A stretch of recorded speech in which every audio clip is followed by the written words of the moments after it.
Ce que je vais vous présenter, c'est une technique qui s'appelle l'altimétrie satellitaire et je vais vous expliquer en quoi ça permet de surveiller les impacts du changement climatique. Et donc, je suis astronome à l'Observatoire de la Côte d'Azur et vous verrez pourquoi un astronome peut s'intéresser à l'océan. Alors, si on fait justement une plongée dans l'océan du futur, cette fois, comment va être l'océan et comment il va impacter avec les côtes dans les années et décennies à venir.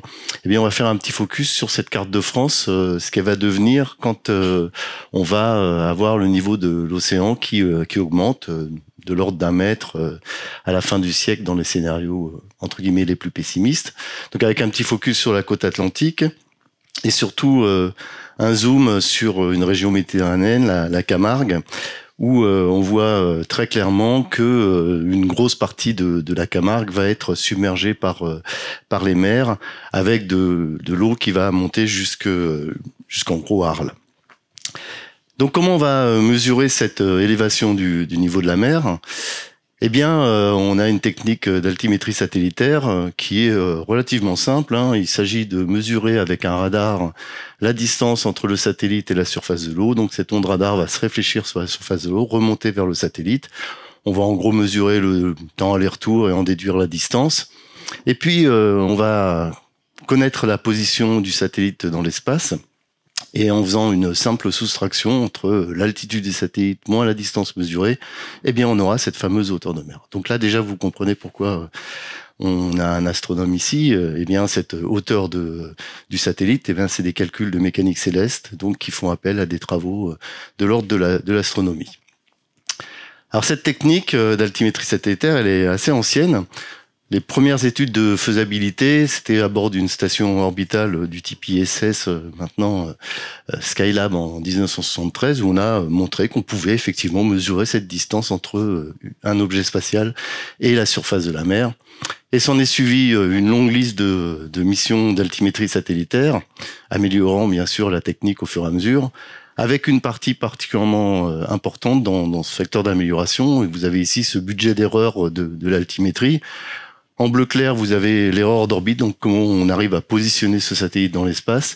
Et puis, en bleu foncé, comment on arrive à mesurer cette distance. Et donc, vous voyez que le gros facteur d'amélioration, eh bien, ça a été justement sur ce calcul d'orbite, avec, dans les années 80, une erreur qui était de l'ordre du mètre, donc assez importante. Et aujourd'hui, eh bien, les deux postes d'erreur, c'est à peu près la même chose, c'est de l'ordre du centimètre sur cette mesure de distance et sur cette mesure d'altitude. Et donc, à partir des années 90, on a commencé à parler d'altimétrie de haute précision. Pourquoi ? Parce qu'on avait réussi à avoir une précision sur la mesure de l'ordre de 1 à 2 cm en instantané sur chaque point du globe. Alors, pourquoi on va s'intéresser à cette hauteur de mer ? Eh bien, parce que si la hauteur de mer augmente ou enfin change, eh bien, il y a deux causes principales à long terme qui sont d'une part ce qu'on appelle l'expansion thermique, c'est-à-dire si l'eau chauffe, eh bien elle va se dilater. Et comme cette eau dans les océans elle est contenue dans les bassins océaniques, eh bien sa seule façon de se dilater, c'est de monter vers le haut. Et donc si la Terre se réchauffe, bien sûr, l'eau se dilate. Et la deuxième contribution, eh bien c'est pareil, si la température de la Terre augmente, les glaces fondent plus rapidement, donc apportent de l'eau dans les continents. Et donc, on va avoir un surplus, une augmentation du volume, et là aussi, une augmentation du niveau de la mer. Alors, qu'est-ce que ça veut dire en évolution ? Eh bien, ces deux composantes-là, on va essayer de les mesurer, pas uniquement avec l'altimétrie satellitaire, mais avec d'autres systèmes. D'une part, pour ce qui est de la dilatation thermique, c'est la courbe qui est orange ici, eh bien, on a des profileurs Argo. C'est un système qui permet de mesurer la température et la salinité depuis la surface jusqu'à le fond des océans. On en a à peu près 3000 sur la surface des océans. Et à partir de ça, de cette connaissance de température et de salinité, on peut en déduire de combien augmente le niveau de la mer. Et c'est cette fameuse courbe orange. La deuxième composante, quand on rajoute de l'eau, eh bien, c'est qu'on rajoute de la masse. Et si on rajoute de la masse, eh bien, si on est capable de mesurer avec le champ de gravité, et donc on a des instruments gravimétriques dans l'espace aussi, qui sont capables de mesurer la masse de l'océan et les changements de masse de l'océan. C'est cette courbe verte qui vous montre l'augmentation de la masse des océans en fonction du temps. Donc si on fait comme il y a deux causes, si on fait la somme de cette courbe orange et cette courbe verte, qui est la courbe jaune en haut, eh bien, on doit avoir la contribution totale de cette augmentation. Et ça tombe bien parce que ce qu'on mesure avec l'altimétrie, eh bien, ça correspond parfaitement à cette somme des deux composantes. Alors, on va faire un focus un peu particulier sur cette augmentation du niveau de la mer vue par l'altimétrie. Donc ça, c'est depuis les années 90 jusqu'à maintenant, l'augmentation du niveau de la mer, qui en moyenne est de l'ordre de 3,6 mm par an. Alors, c'est pas beaucoup, mais en 30 ans, c'est une dizaine de centimètres et on va voir que c'est pas partout pareil. Et surtout aussi, eh bien, vous voyez que si on sépare les deux composantes, enfin les plusieurs périodes, en gros de tous les 10 ans, eh bien, entre les premières périodes d'observation et maintenant, cette augmentation a plus que doublé en termes d'augmentation par an. L'accélération estimée, c'est de l'ordre de 0,1 mm par an carré. Alors, ça représente pas beaucoup, mais ça veut dire que chaque 10 ans, votre élévation du niveau de la mer va plus vite de 1 mm par an. Et c'est pas partout pareil. Et ça, c'est important parce que, effectivement, l'impact sur les côtes de cette augmentation du niveau de la mer va être particulièrement différent quand on va se retrouver dans une région comme ici, au niveau de la Whirlpool, où on a presque 3 fois le niveau moyen des mers au niveau global, c'est-à-dire de l'ordre de 1 cm par an cette fois.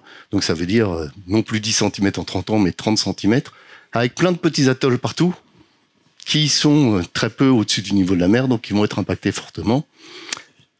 On va pas faire la revue sur la carte, mais on a aussi des mesures sur les continents.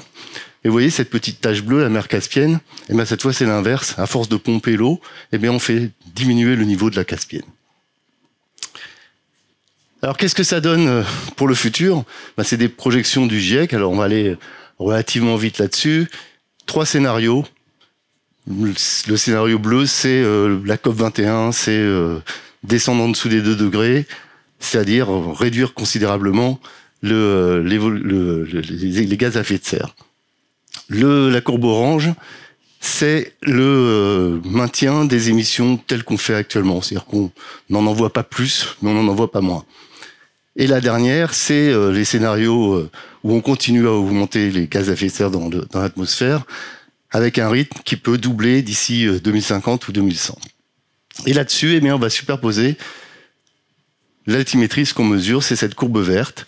Et vous voyez que dans ces projections qu'on a, on peut estimer qu'aujourd'hui, on est plutôt dans les scénarios les plus pessimistes plutôt que ceux qui tiennent l'accord de Paris. Et cette courbe, elle peut être lue d'une autre façon aussi. C'est que si on se dit, on va regarder ce que ça donne à 50 cm d'élévation du niveau de la mer à l'horizon 2100, suivant les deux scénarios, vous voyez, il va s'écouler 15 à 20 ans différents. Ça veut dire que suivant la trajectoire sur laquelle on est, les impacts climatiques les plus forts peuvent arriver beaucoup plus tôt que ce qu'on avait prévu. Beaucoup plus tôt que ce qu'on avait prévu, et aussi de façon très différente sur l'ensemble du globe, avec des régions qui vont être impactées très fortement. On voit le golfe du Mexique ici, avec des impacts sur la Louisiane notamment, qui est très peu élevé au niveau de la mer. D'autres régions, comme le Bangladesh aussi, qui vont voir des effets très importants. Ça, c'est comment on surveille. Et j'aime bien terminer l'exposé par la phrase de Valérie Masson-Delmotte, qui était ex-coprésidente du GIEC, et qui disait « Chaque demi-degré compte, chaque année compte, et chaque choix compte ». Voilà, je vous remercie.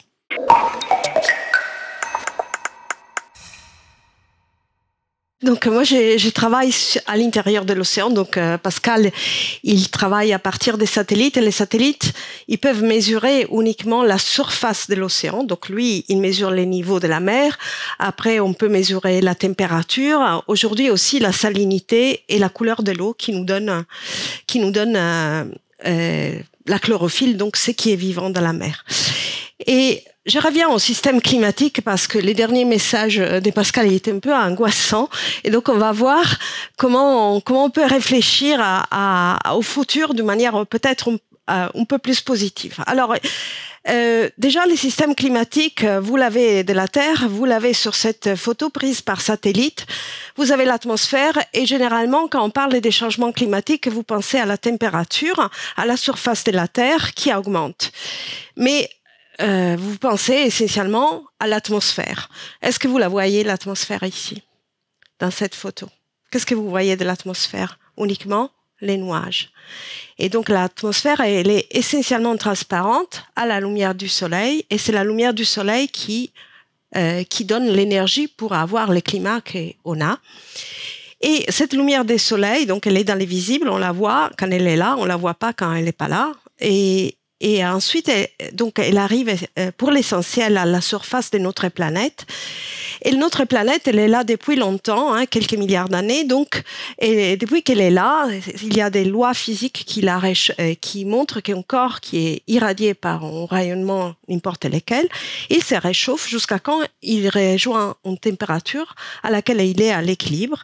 Et il commence à irradier dès qu'il se réchauffe. Et donc là, cette fois-ci, la Terre, qui est encore froid par rapport au Soleil, il irradie tous les temps, on ne les voit pas, mais du rayonnement infrarouge. C'est comme un beau radiateur à la maison, donc on sent la chaleur, mais on ne la voit pas. Et donc c'est ce qui est rouge ici.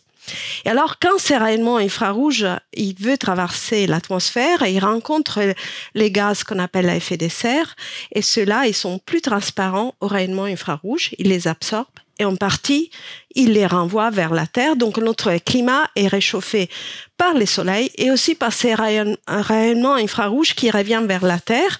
Et si on n'avait pas ces rayonnements infrarouges absorbés par les gaz à effet de serre, notre planète serait à moins 18 Celsius, donc très très froid. Donc, c'est bien qu'il soit là, sauf que l'homme, aujourd'hui, il a augmenté la concentration de ces gaz à effet de serre, donc il a augmenté cette partie en rouge qui revient vers notre planète. Mais donc, je parle d'énergie là. Et donc, les climats sont question d'énergie. C'est une question de combien d'énergie rentre dans les systèmes et il arrive sur notre planète. Et là, donc, vous avez les systèmes climatiques qui n'est pas uniquement l'atmosphère, mais nous avons les continents, la glace, vous l'avez en Arctique là-bas, ce qui est vivant, qui est en vert, et surtout l'océan. Est-ce que vous voyez à travers l'océan? Non, parce que l'océan, il est complètement opaque et c'est pour cela que par satellite, on ne peut pas avoir à travers. Et donc, ce que vous voyez, c'est que notre planète, elle est essentiellement bleue parce que l'océan couvre 2/3 de sa surface. Et alors, cette énergie qui arrive du soleil et aussi des gaz à effet de serre qui remettent cet infrarouge, elle ne reste pas comme énergie radiative. Vous, que vous êtes jeune, quand vous ferez un peu de physique, vous verrez que déjà, il y a des transformations d'énergie. Donc, l'énergie peut devenir mouvement, on l'appelle énergie cinétique. Et donc, une partie de cette énergie, elle est transformée en vent et transformée en courant marin. Et cette énergie qui est transformée en vent, ça tombe très bien parce que vous pouvez imaginer que dans les tropiques, par exemple, il fait très chaud parce que le soleil, il est toujours là, il est très efficace à réchauffer les tropiques. Dans les régions polaires, il fait froid. Et si on n'avait pas ces mouvements de l'océan et de l'atmosphère, on aurait des régions polaires vraiment encore beaucoup plus froides et des régions tropicales beaucoup, beaucoup plus chaudes. Et donc, ces mouvements de l'océan et de l'atmosphère, ensemble, ils transportent de la chaleur en excès dans les tropiques vers les hautes latitudes. Alors, je vous ai parlé d'énergie. Pourquoi? Parce que la température à la surface de notre planète donne une petite indication du changement climatique, mais ce n'est pas la correcte. En effet, quand on parle des climats, il faut regarder où va cette énergie en plus qui vient, donc la partie en rouge, qui vient et en plus sur notre surface de la Terre. Alors ici, avec les données que nous avons dans tous les différents systèmes, sous-systèmes terrestres, on a regardé où va cette énergie. Donc ici, c'est les changements d'énergie avec les temps depuis donc les années 60. Et donc on voit différentes couleurs. L'atmosphère en violet, la glace, elle est en gris. Là, je ne sais pas, elle est partie. Et la Terre, j'ai vu. La Terre, elle est en jaune-marron et l'océan, il est en bleu. Et donc, on a parlé des températures qui augmentent à la surface de la Terre, mais l'atmosphère, elle contient juste 1% du surplus d'énergie généré par cette augmentation des gaz à effet de serre. 3% sont partis pour faire fondre la glace, 6% pour réchauffer les sols et 90%, donc 9 sur 10, sont partis dans l'océan. Donc les différentes couleurs, ça dépend de la profondeur. On voit que c'est d'abord l'océan dans les premiers 300 mètres qui a pris de la chaleur et doucement, elle commence à aller en profondeur. Et ça, c'est intéressant.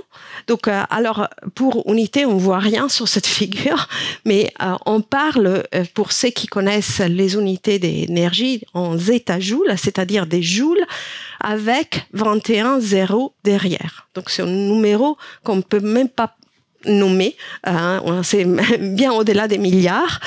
Et par comparaison, en 2010, on avait fait une évaluation de combien d'énergie fossile et de gaz restait au sol, pétrole et gaz, et c'était 15 zétajoules. Et aujourd'hui, les changements en énergie de notre système terrestre est allé à 400 joules. Mais le fait que cette énergie soit partie dans l'océan, ça veut dire que la température à la surface de la Terre augmente moins vite de ce qu'elle aurait dû si l'océan n'était pas là. Il y a une autre chose qui fait l'océan. Donc, quand on fait les bilans, on s'est mesuré vraiment très bien. Ça, c'est la station à Hawaï de Mauna Loa qui observe depuis la fin des années 50 la concentration de CO2 dans l'atmosphère. Donc, vous voyez, la courbe est rouge. Il a un beau cycle saisonnier. Tous les ans, il y a un peu plus, un peu moins, mais ça augmente. Donc, mais quand on fait les bilans de tout ce qui a été émis en CO2 dans l'atmosphère par les activités humaines et ce qu'on mesure à Mauna Loa ou dans d'autres stations, on trouve qu'est pratiquement moins de 50% qui reste dans l'atmosphère. Pourquoi? Parce que les continents, avec tout ce qui est vivant et les sols, absorbent 30% de cette CO2, mais il y a aussi 25%, donc un quart, qui part tous les jours dans l'océan.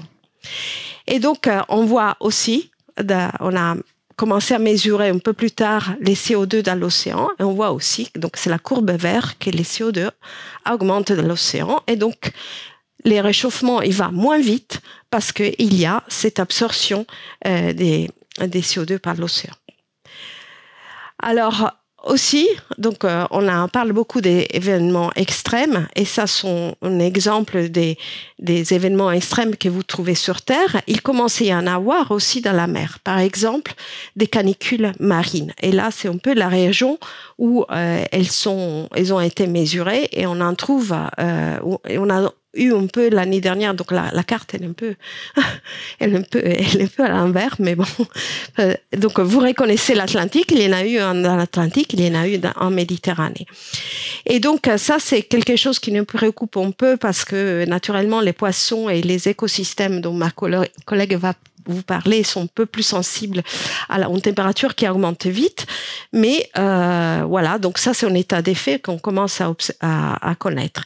Mais donc, ce qui est intéressant pour ce qui concerne l'océan et l'atmosphère, hein, donc et ça sont les mouvements, donc qui vous montrent comment l'atmosphère transporte de la chaleur et de la vapeur d'eau vers les hautes latitudes, et l'océan avec ses courants, donc là en couleur c'est la température qui va beaucoup plus lentement.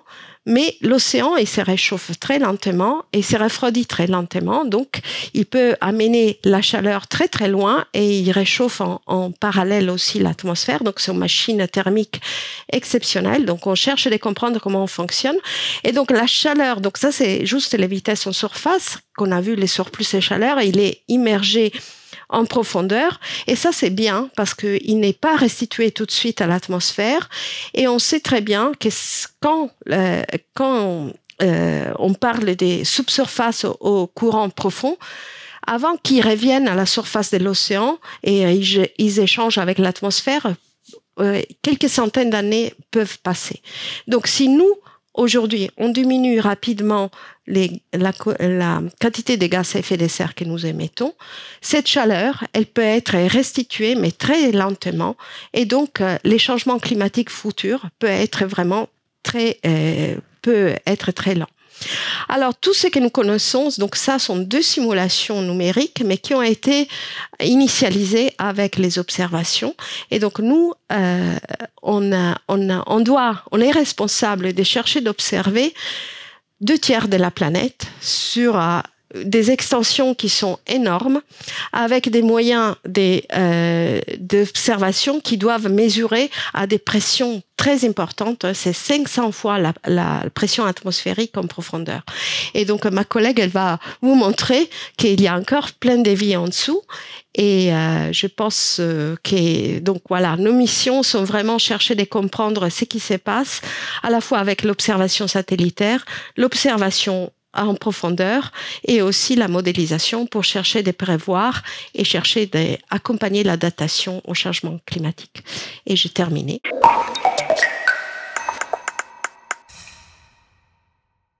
Alors bonjour, moi je suis Sarah Samadi, donc je travaille au Muséum national d'histoire naturelle et je travaille dans une équipe dans laquelle on s'intéresse à décrire la biodiversité et on s'intéresse en particulier aux milieux, aux écosystèmes les moins connus, et on travaille sur le milieu marin. Et donc, je vais vous parler un petit peu de comment on fait, comment on avance dans cet inconnu qu'est l'océan, en m'intéressant à ce qu'on appelle l'océan profond, c'est-à-dire la partie de l'océan dans laquelle il n'y a pas suffisamment de lumière pour que la photosynthèse puisse avoir lieu, et donc la lumière ne pénètre pas suffisamment. Et donc cet océan profond, il commence environ à 200 mètres. Donc pour commencer, je voulais rappeler que nous, on est des êtres humains et on est des animaux terrestres qui voyons l'océan depuis sa surface. Donc pour nous, l'océan, et surtout ces zones les plus profondes, c'est un milieu qui est quand même très hostile, qui est très peu accessible, qui demande des moyens pour accéder. Donc j'ai juste remis cette citation de Jules Michelet qui dit l'eau pour tout être terrestre est l'élément non respirable, l'élément de l'asphyxie, barrière fatale éternelle qui sépare irrémédiablement les deux mondes. Ne nous étonnons pas si l'énorme masse d'eau qu'on appelle la mer, inconnue et ténébreuse dans sa profondeur épaisse, apparut toujours redoutable à l'imagination humaine. Donc j'ai mis ça parce que c'est important de rappeler que pour nous c'est pas un milieu naturel, c'est pas facile, c'est pas accessible. On en a parlé tout à l'heure, c'est pas transparent, on voit pas à travers, on peut pas respirer dedans. Donc avec des scaphandriers, des plonges, de la plongée, on peut descendre jusqu'à 100 mètres, peut-être 150 mètres, mais pas beaucoup au-delà. Donc c'est quelque chose qui suscite plein d'imaginaires, des monstres marins, des tas de choses. Donc c'est important d'avoir ça en tête. Et donc pourquoi on s'intéresse à l'océan, pourquoi on va regarder dedans. On a plein d'usages de l'océan, on a besoin de traverser pour trouver des nouveaux continents, on y trouve des ressources de pêche à la surface. Donc la surface, on connaît un petit peu, mais c'est pas de ça dont je vais parler. Donc j'ai mis une autre citation, qui est une citation de Théodore Monod, qui s'est beaucoup intéressé à l'océan, et la cartographie du fond de la mer, c'est pas facile d'accès, parce qu'on ne voit pas à travers. On peut pas dessiner les montagnes, les vallées, etc. Donc c'est par des méthodes physiques, donc que je vais pas décrire ici, qu'on a commencé au début du XXe siècle à décrire la cartographie du fond de l'océan. Et là, donc cette citation de Théodore Monod, elle rappelle que la mer, elle est profonde, et elle est surtout profonde, et il dit quoi qu'en pensent les baigneurs, donc nous les êtres humains de nos plages, qui ignorent que les océans, pour les plus des 3/4 de leur étendue, atteignent des profondeurs qui s'échelonnent entre 3000 et 6000 mètres, et la moyenne générale des mers, elle est vers 3800 mètres, alors que l'altitude moyenne des terres émergées, c'est que 840 mètres. Donc, vous voyez les plus hauts sommets sur Terre, ils peuvent atteindre 6000 mètres, disons, un peu moins. Au fond de la mer, on a des fosses qui atteignent 11 km, et en moyenne, on est à 3800, 4000 mètres. Donc c'est très profond et c'est des paysages auxquels on n'accède pas, on peut pas les voir. C'est impossible de les voir. On les reconstitue, c'est-à-dire qu'on prend des mesures physiques qui nous permettent de retracer une carte et de s'imaginer. On fait des dessins, éventuellement on envoie des caméras, mais même les caméras qu'on envoie, elles ont une vision très restreinte. Elles peuvent pas voir en grand ce que c'est qu'une montagne. Quand on est au pied des Alpes, on les voit. Là, on les voit pas. Donc c'est important. Ces paysages, on les connaît pas bien.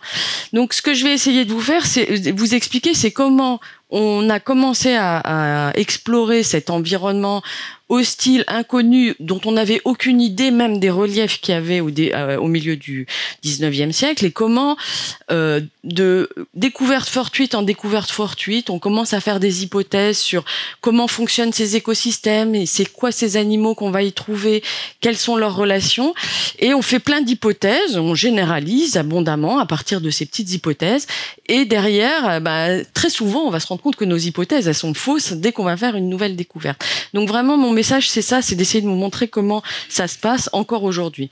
Donc l'exploration scientifique des grands fonds, elle commence qu'au 19e siècle, à peu près au milieu du 19e siècle. Et ici, il y a un chercheur, Edward Forbes, qui a commencé à essayer d'avoir une démarche scientifique pour essayer de dire des généralités sur la vie dans les océans. Et donc, qu'est-ce qu'il fait, Edward Forbes ? Il va explorer avec des engins de pêche un petit coin de la mer Méditerranée. Donc là, c'est une carte qui reprend à peu près là où ça se situe, donc en Méditerranée. Donc c'est tout petit, c'est dans un endroit très particulier, pas si profond que ça.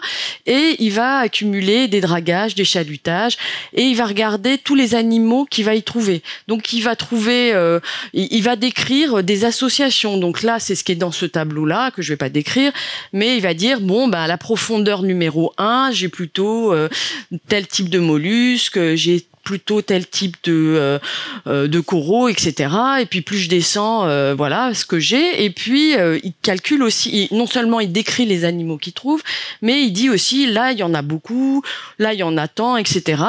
Et puis il fait ce petit schéma qui est une sorte de régression linéaire en fait. Il dit moi j'observe que plus on descend, moins il y a d'espèces, moins il y a de diversité et surtout moins il y a d'animaux.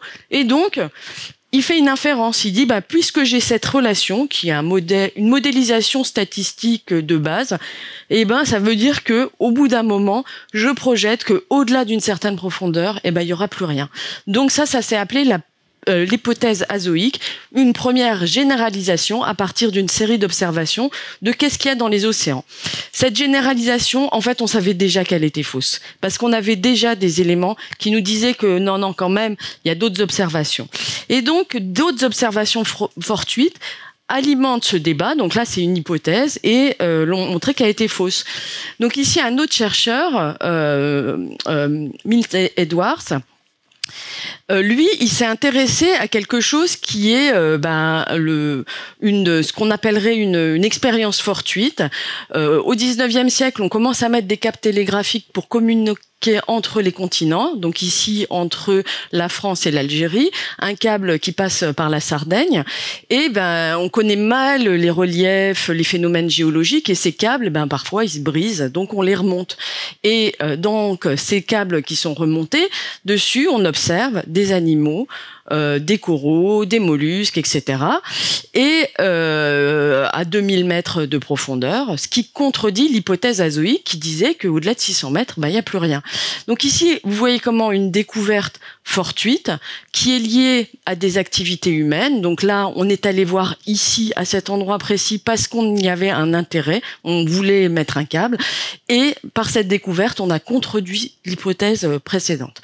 Donc ça, au 19e siècle, ça a suscité l'intérêt de se dire on connaît vraiment pas bien l'océan et tout ça, donc on va organiser des expéditions scientifiques. Et donc on a mis donc une série de campagnes scientifiques qui ont eu lieu entre 1872 et 1876 par le navire Challenger, et qui a sillonné les océans. Alors, on dit sillonner les océans. Si vous regardez, il y a très peu d'endroits qui ont été réellement faits.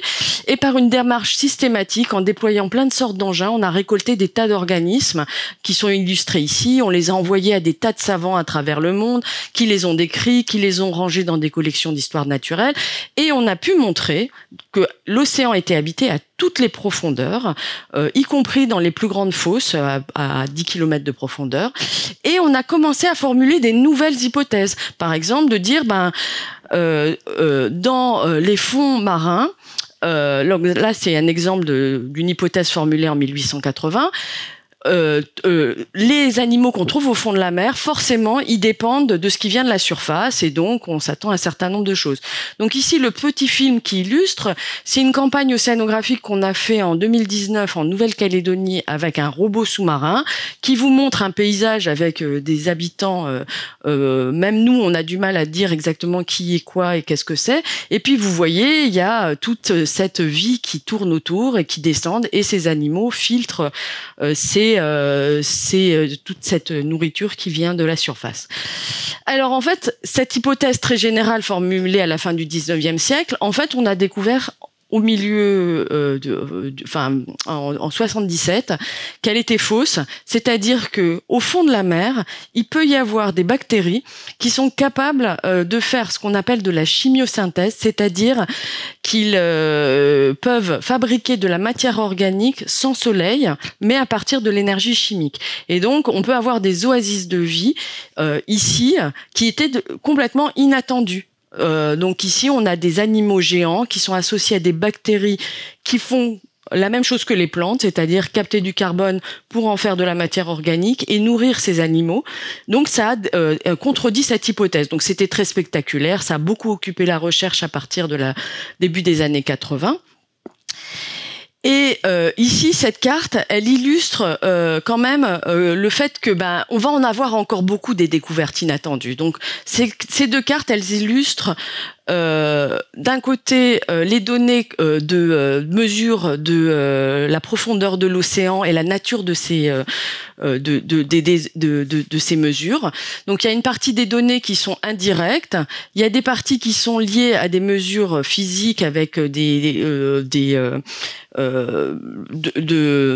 sonars, et puis vous voyez qu'il y a plein d'endroits où en fait c'est que de la modélisation, la façon dont, ou alors vraiment une vision très indirecte. Et à droite, la carte, elle illustre les données de la biodiversité telles qu'elles sont renseignées dans les bases de données, et on voit que une grande partie des océans, il n'y a aucune donnée, on ne sait rien. Donc on peut s'attendre à des découvertes inattendues. Donc pour finir, je voulais justement vous montrer que les découvertes inattendues, on en a tous les jours. Donc ça, c'est un article qui est sorti cette année, au mois de juillet. Donc dans cet article, on s'intéresse aux plaines à nodules. J'en ai pas parlé, mais les nodules polymétalliques, vous en avez certainement entendu parler comme ressources possibles de métaux pour l'électronique, etc., etc. Et donc ici, on s'interroge sur l'impact que pourrait avoir l'industrie minière sur les écosystèmes. Et donc, à partir des hypothèses générales telles que celles que j'ai formulées tout à l'heure, on monte des expériences en disant les organismes dans ces environnements-là, ils ne font que consommer de l'oxygène.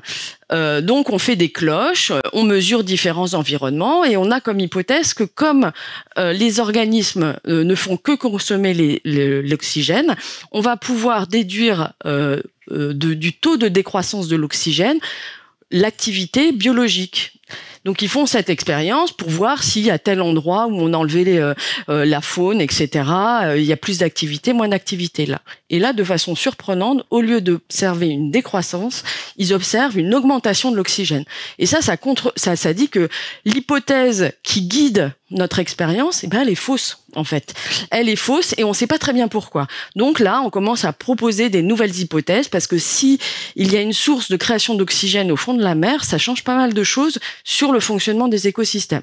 Donc aujourd'hui, ça a beaucoup fait parler, il y a encore des éléments à mettre en avant, mais donc tout ça pour conclure sur le fait que l'exploration du fond de la mer est loin d'être achevée et qu'on va avoir encore des tas de découvertes spectaculaires dans ces grands fonds.